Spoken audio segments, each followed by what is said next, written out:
Oi, pessoal, sejam bem-vindos. Hoje a gente vai desvendar uma coisinha que está por trás de todos os aplicativos que usamos. Vamos falar sobre operadores de programação. Pense neles como os blocos de construção, sabe? São eles que permitem que a tecnologia tome decisões, desde um joguinho no celular até o sistema de um banco. Então, vamos mergulhar nisso. Alguém já parou para pensar nisso? Como é que um aplicativo sabe que a senha digitada está correta? Ou se já tem itens suficientes no carrinho para dar frete grátis? É exatamente esse o mistério que a gente vai resolver. Vamos conectar esses símbolos de código com o nosso dia a dia. Para a gente entender como isso funciona, vamos pensar em programação como se fosse um idioma. E claro, todo idioma tem sua gramática. Os operadores, nesse caso, seriam como os verbos e as conjunções desse idioma. São eles que fazem as coisas acontecerem de verdade. Então vamos dar um nome para isso. O que é um operador? Bom, de forma bem simples, é um símbolo que dá uma instrução para o computador. Pode ser algo que a gente já conhece, tipo somar dois números, ou algo um pouco mais abstrato, como verificar várias condições ao mesmo tempo. É um conceito fundamental mesmo. E tudo começa pelo básico, né? Antes de um computador poder tomar decisões super complexas, ele precisa, antes de mais nada, saber fazer conta. Por isso, nosso primeiro passo é olhar para os operadores que cuidam da matemática que a gente já conhece da escola. Olha só que interessante. A adição e subtração são bem familiares, o mais e o menos. Mas a multiplicação usa um asterisco e a divisão, uma barra. E tem também o módulo, que é esse símbolo de porcentagem. Ele nos dá o resto de uma divisão. Isso é super útil, por exemplo, para saber se um número é par ou ímpar. São essas pequenas diferenças que definem a linguagem do código. E quem aí se lembra de ter que decorar a ordem das operações na aula de matemática? Parênteses primeiro, depois potências, multiplicação. Pois é, a boa notícia é que os computadores usam exatamente a mesma lógica. Isso deixa as coisas um pouquinho mais fáceis para a gente.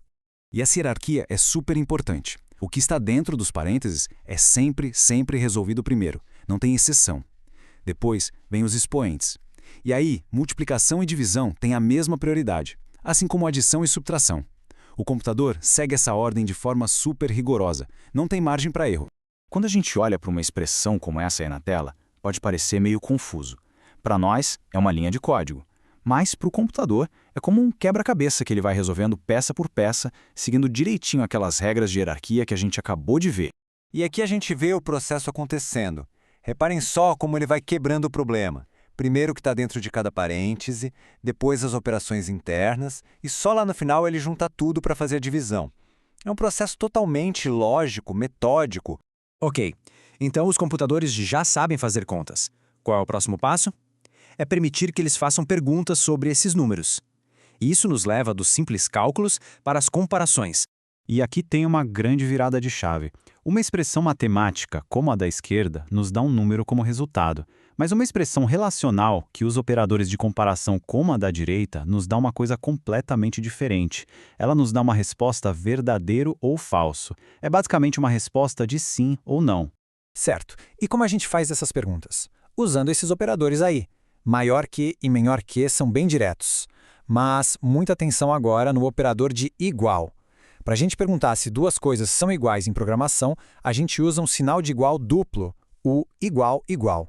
Isso é fundamental para não confundir com um sinal de igual só, que serve para outra coisa, para atribuir um valor. A gente já viu como calcular e como comparar. Agora, vamos para a parte mais poderosa. Como combinar essas comparações simples para tomar decisões que são, na verdade, bem complexas. É aqui que a mágica acontece de verdade.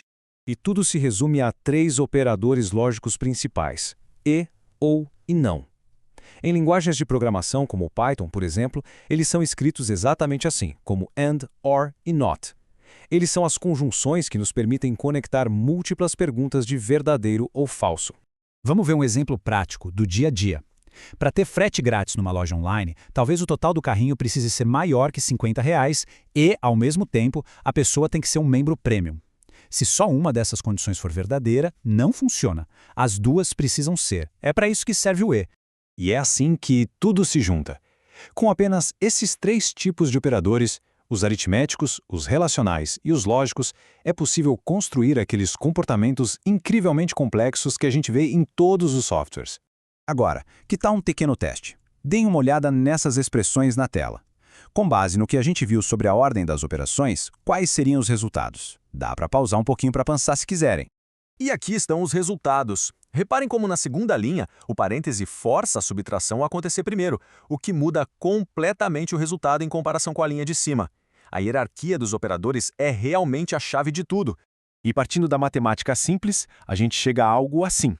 Parece super complicado, né? Mas cada pedacinho dessa lógica complexa, que combina todos os tipos de operadores, no final das contas, vai ser resolvido para chegar numa única resposta. Ou é verdadeiro, ou é falso. E essa é a grande conclusão. Cada clique que damos, cada notificação que chega, cada resultado de busca, tudo isso se resume a uma série de decisões que foram construídas com base nesses 3 tipos de operadores. É, de fato, a linguagem fundamental da lógica digital. E para a gente terminar, fica uma pergunta no ar. Entender esses operadores é como aprender a gramática de um idioma novo. E com esse conhecimento, as possibilidades são infinitas.